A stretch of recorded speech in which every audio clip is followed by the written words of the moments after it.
Have you ever walked past a stranger and felt, just for a fleeting second, that their pain was too heavy to ignore? That's exactly where our story begins, on a chilly evening when the city lights were glowing like scattered stars on the wet pavement, and life seemed to rush past without stopping for anyone. But there, on a weathered park bench tucked beneath a lonely street lamp, sat a man in his late 50s, shoulders slouched, face buried in trembling hands, as though the weight of the whole world had been dropped into his chest. People passed by without a glance, umbrellas shielding them from the drizzle, their minds preoccupied with deadlines, dinners, and destinations. To them, he was invisible, just another shadow among many. But to one small boy, whose innocent heart had not yet learned to ignore the sadness of others, that man was not invisible at all. The boy, no older than 8, clutched his tiny backpack straps and slowed his pace, tugging gently at his mother's hand. "Mister, why are you crying alone?" The boy's tender voice pierced through the soft patter of rain. The man lifted his head slowly, startled by the question, his eyes red and swollen, his lips quivering as if no one had asked him anything in years. For a long moment, he simply stared at the boy, the way someone stares at a miracle they never expected. His voice, when it finally emerged, was cracked and fragile. "Because, I have no one left to listen." The mother tried to tug her son along, whispering that they shouldn't bother strangers, but the boy planted his feet firmly on the ground and refused to move. With the kind of courage only a child can have, he looked at the man again and said softly, "Do you need a hug?" Those words, simple, pure, unpolished, cut through the storm inside the man's chest like sunlight through clouds. His eyes widened, filling with tears that spilled freely now, as if the boy's question had unlocked a dam. And in that vulnerable moment, when silence stretched between them, the boy stepped forward, wrapping his tiny arms around the man's shaking frame.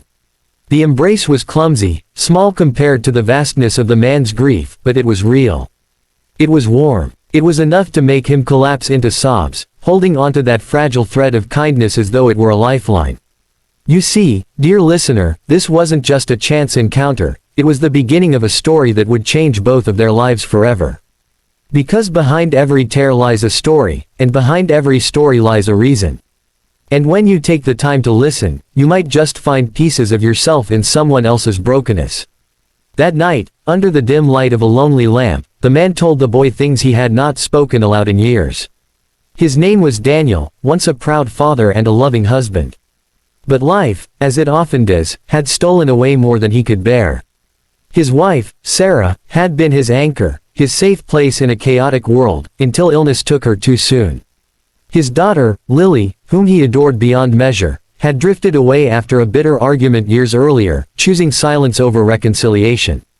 And now, all that remained was the echo of laughter in an empty house, photographs collecting dust, and a heart that grew heavier with every sunrise.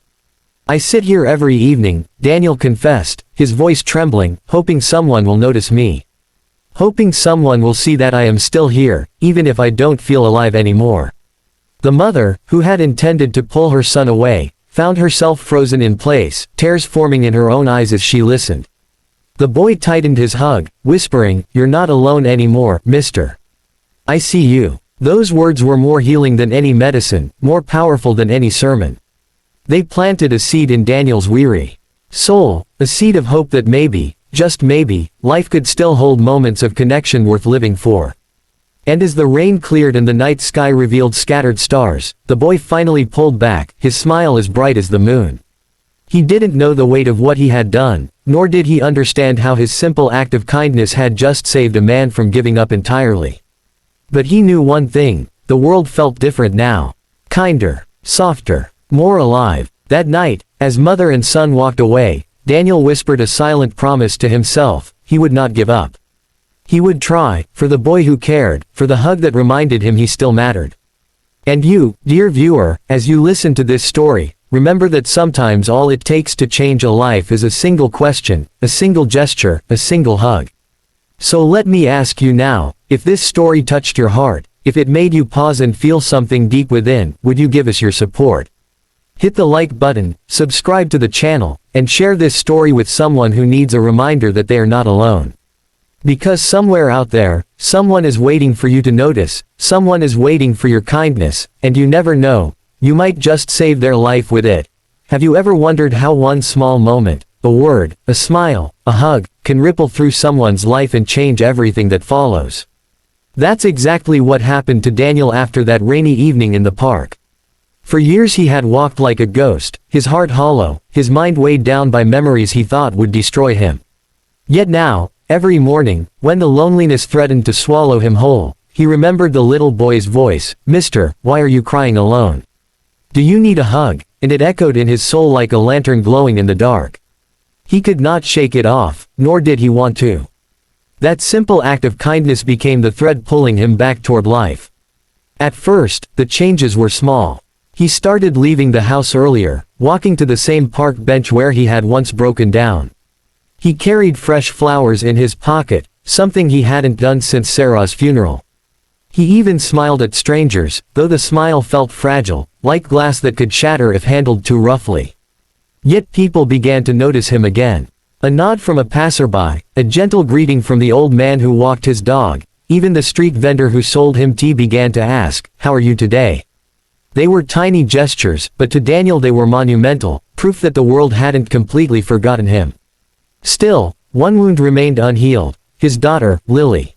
Every night, he would sit in his dimly lit living room, staring at her photograph on the mantel, the laughter of her teenage years echoing in his ears.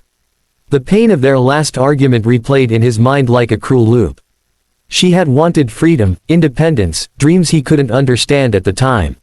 His stubbornness, his inability to let her go her own way, had pushed her out the door. And pride, his greatest enemy, had kept him from reaching out. Years had gone by, and silence had become a wall taller than any mountain. But after the boy's hug, Daniel began to wonder if maybe it wasn't too late. Maybe there was still a chance.